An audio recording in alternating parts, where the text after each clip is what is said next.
Friends, thank you for being here today.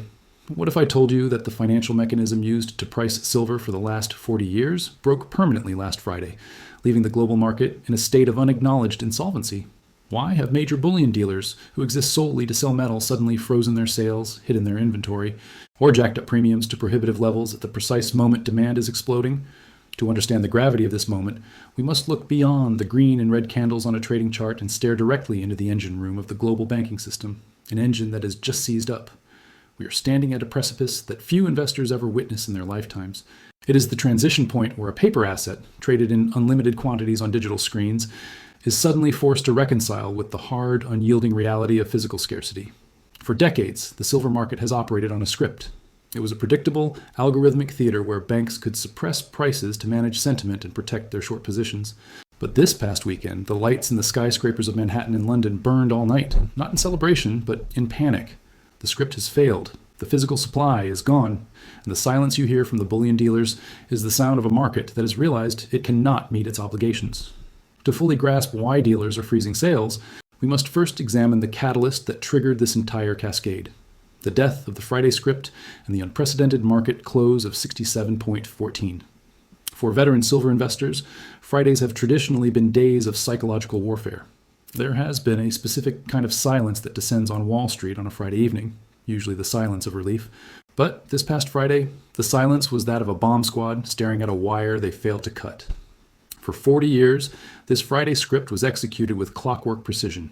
Silver would often rally during the week, generating excitement and optimism among retail investors. Then, typically around 10 DOM New York time on Friday, a massive sell order would hit the futures market. This smash was designed to drop the price by $2 or more, ensuring the week closed weak. The goal was psychological: to ruin the weekend of the bullion holder, to make them feel foolish for holding, and to paint a bearish picture on the weekly charts. We saw the banks attempt this script again. They tried to smash the price at 65. They tried to wall it off at 66. But then something impossible happened. Instead of the price collapsing under the weight of paper selling, the buyers aggressed. They didn't just hold the line, they bought the offer. They cleared the order book. The market accelerated into the close, blowing the roof off the building to finish at the absolute highs of the week, $67.14. This number is not just a price. It is a crime scene evidence marker. It signifies that the suppression algorithm is broken. The bullion banks fired every bullet in their arsenal, and they ran out of ammunition before the market ran out of money. When a market closes at its absolute high on a Friday, it signals a profound psychological shift from fear to greed. Specifically, the market moved from a fear of crashing to a fear of not owning enough. Institutional buyers realized that the suppression game was over, and they became desperate to be positioned before the weekend, regardless of the price. Technically, this close has pushed silver into blue sky territory. Between $60 and $65, there was significant chop and noise, a battleground of buyers and sellers. But above $67, the air is thin. Looking back at monthly charts over the last 4 decades, there is almost no trading history at these levels. This means there are no bag holders from the past, no investors who bought at the top years ago and are waiting to sell to get their money back. Everyone holding silver right now is in profit, and people in massive profit do not panic sell. They hold for the moon. The only resistance left is psychological, round numbers like $70 or $75, but there are no structural walls of supply to stop the ascent. We have left the battle zone and entered the discovery zone, where the price seeks a new equilibrium that is much, much higher. Now that we understand the technical breakout, we must take you inside the weekend nightmare currently unfolding within the financial system. While retail investors celebrated the breakout, a disaster scenario began unfolding inside the risk management departments of major bullion banks. The breakdown of the Friday script has trapped commercial short sellers in a prison of their own making. These banks are holding billions of dollars in short positions, promises to sell silver they do not own, that are now deeply underwater. With the price at $67.14, they are losing more than $3 an ounce on millions of ounces. The crisis is exacerbated by the fact that markets are closed for the weekend. The banks are stuck. They cannot trade, they cannot hedge, and they cannot stop the bleeding. They are forced to sit for 48 hours, watching geopolitical tensions rise and reading viral reports about industrial shortages, knowing that every piece of bullish news will make the Sunday open even more violent. This situation has triggered a systemic variation margin crisis.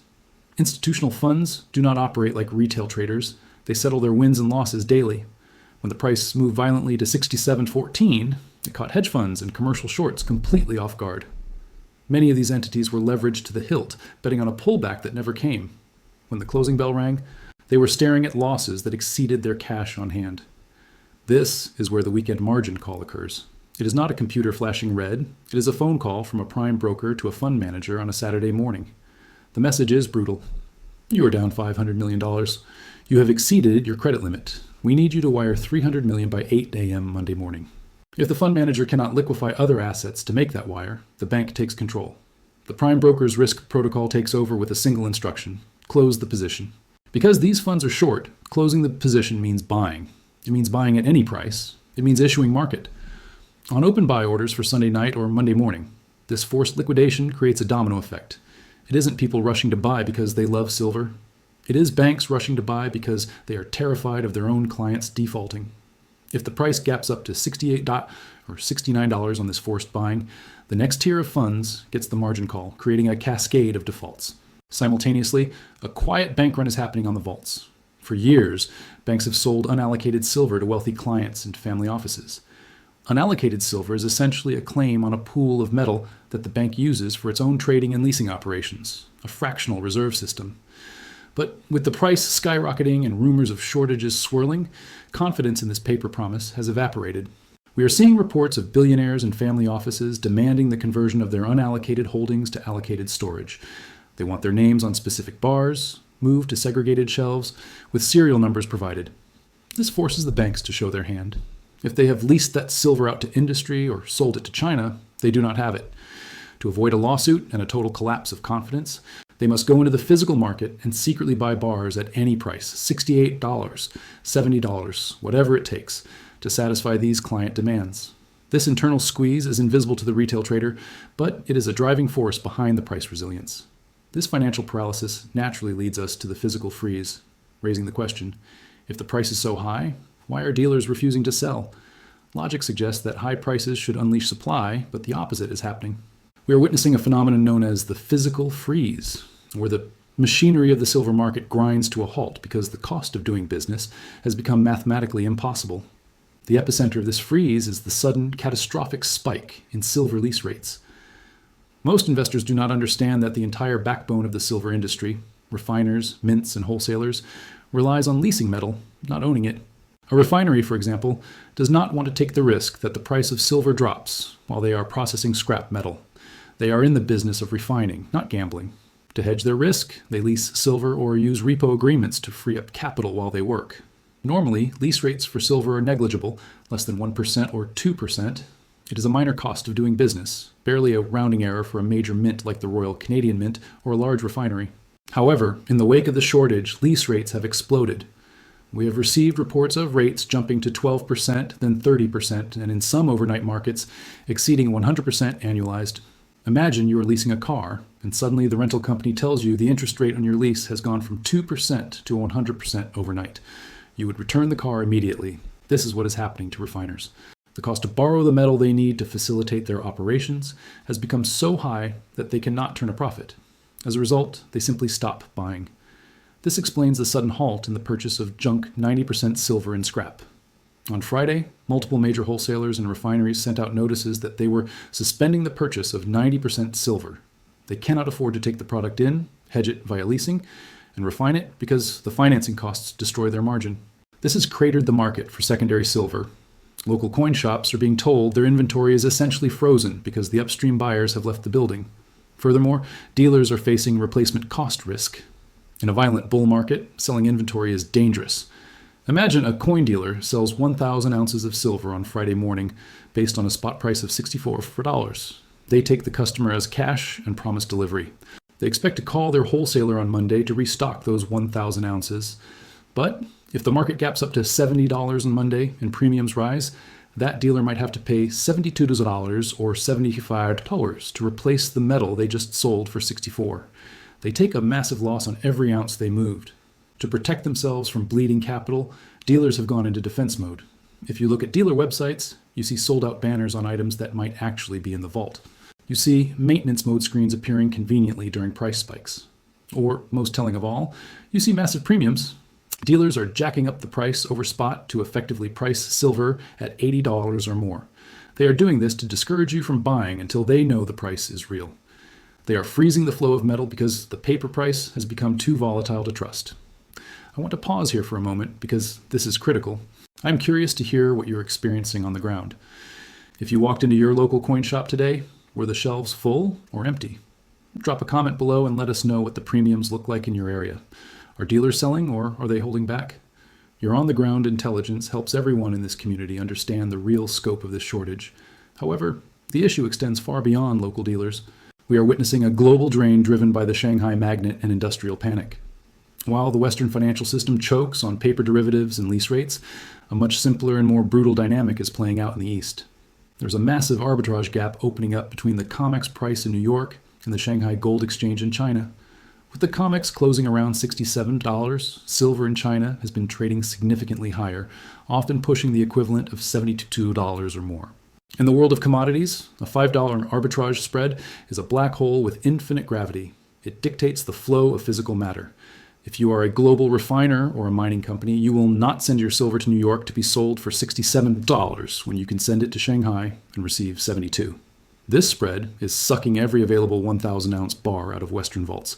We are witnessing a physical drain, where inventory is being put on pallets, loaded onto planes because ships are too slow for this level of panic, and flown to China. This creates a supply shock in the West. The metal that usually replenishes the COMEX vaults is being diverted. The registered inventory at the COMEX, the metal legally available to settle contracts, is evaporating. If this number gets close to zero, the exchange will be forced to declare force majeure, settling contracts in cash because they have no metal to deliver. This would mark the official death of the paper market. But the drain isn't just geographical, it is industrial. We are seeing a complete bifurcation of the market into public and private spheres.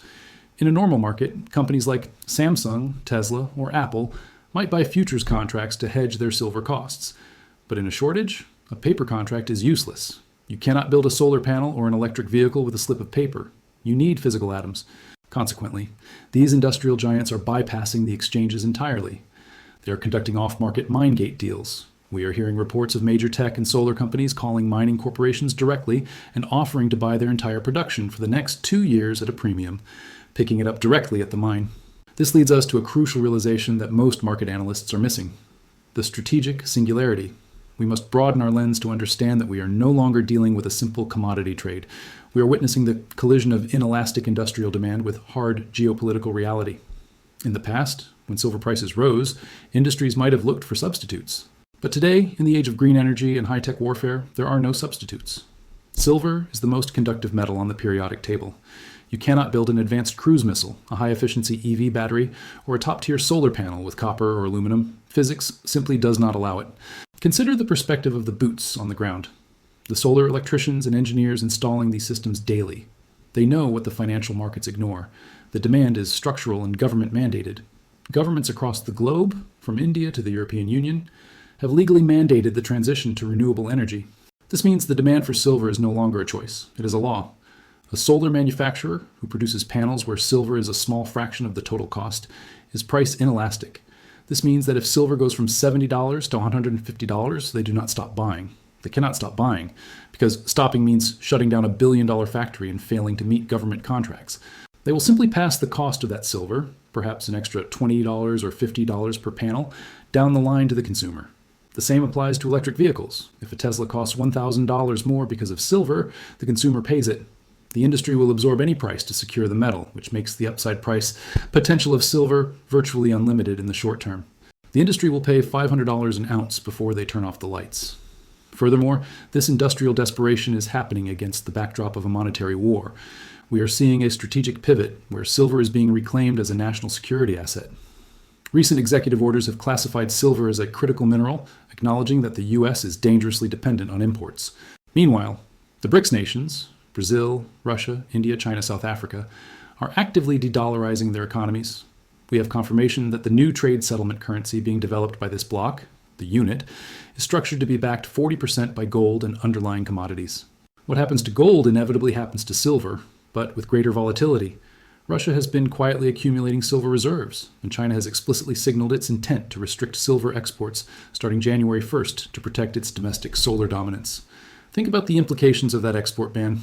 China is the world's second largest producer of silver and the largest consumer. If they lock their gates on January 1st, the Western world loses a massive supply line overnight. This is the geopolitical checkmate. The West spent decades suppressing the price of precious metals to maintain faith in fiat currencies like the dollar and the euro. In doing so, they allowed the East to drain their vaults at bargain basement prices. Now, the West needs that silver back to build the green economy of the future. But the East is refusing to sell. The vault is empty, the miners are booked, and the hostile powers holding the metal are launching a gold-backed currency to rival the dollar. This is why the spot price is broken. It is trying to price a legacy financial asset in a world that now views silver as a weapon of strategic energy independence. Given this backdrop, we must now turn our attention to the market mechanics and the future outlook. So, where do we go from here? The immediate future is likely to be volatile and violent.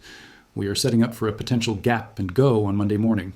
If the margin calls are enforced and the banks are forced to panic buy, we could see the price open significantly higher than the 67.14 close, perhaps at 68.50 or 69.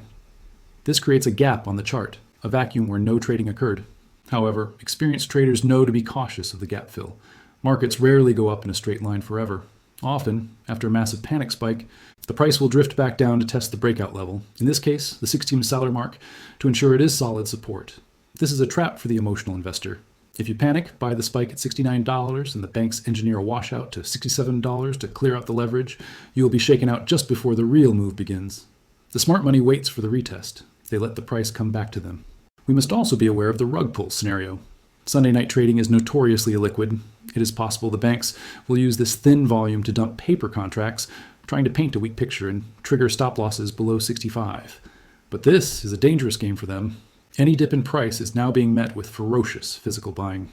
The lower they push the paper price, the faster the physical metal leaves the vaults. The target everyone is watching is $70. This is the final war zone. Below $70, the skeptics can still argue this is just a correction or a double top. But if the price breaks $70, the chart goes vertical. The bear thesis is destroyed. $70 is the psychological barrier that separates the old world from the new. Once we breach it, we enter a volatility vacuum where moves of $5 or $10 a day become normal. In the longer term, looking at the next 3 months, the floor has shifted. The 200-day moving average, once a distant anchor, is rapidly resetting to levels that would have seemed impossible a year ago, likely around $40. We are hearing projections from credible sources, including those embedded in the industrial sector, that we may not see silver below $100 again within a quarter. This is not hyperbole. It is a reflection of the repricing of a strategic asset that has been artificially suppressed for half a century. Before we get to the final verdict, if you are finding value in this breakdown of the silver crisis, please take a second to like this video and subscribe to the channel. It really helps us bypass the algorithm and get this critical information to more investors who need to hear it. Your support allows us to keep digging where the mainstream media refuses to look. Now, let's bring it all home. Ultimately, all these factors point to one conclusion. We are witnessing the end of the paper fiction. Friends, what we are witnessing is not just a bull market, it is a systemic failure of trust. The surge in silver is driven by supply and demand, yes, but it is fueled by a collapse in faith in the banking system. When the Federal Reserve is printing money to the tune of $40 billion a month in QE, and when banks cannot honor their unallocated liabilities, investors flee to the only asset that has no counterparty risk. The divergence between the spot price and the physical price is the death knell of the current currency system. We are entering a phase where the spot price you see on your phone is becoming a fiction, a reference rate for paper gambling that has no bearing on reality. If you call a dealer today and try to buy silver at 67 ounces, they will laugh. The real price is $78, CD dollars, or whatever the holder demands. The premium is not a surcharge. It is the real price asserting itself over the paper lie. The freeze at the refineries, the panic in the bank risk rooms, and the empty vaults in London are all signaling the same thing. The physical silver supply is gone. It has been consumed by industry, hoarded by China, and stacked by prepared individuals. The game of musical chairs is ending, and the banks are the ones without a seat. Do not let the volatility shake you.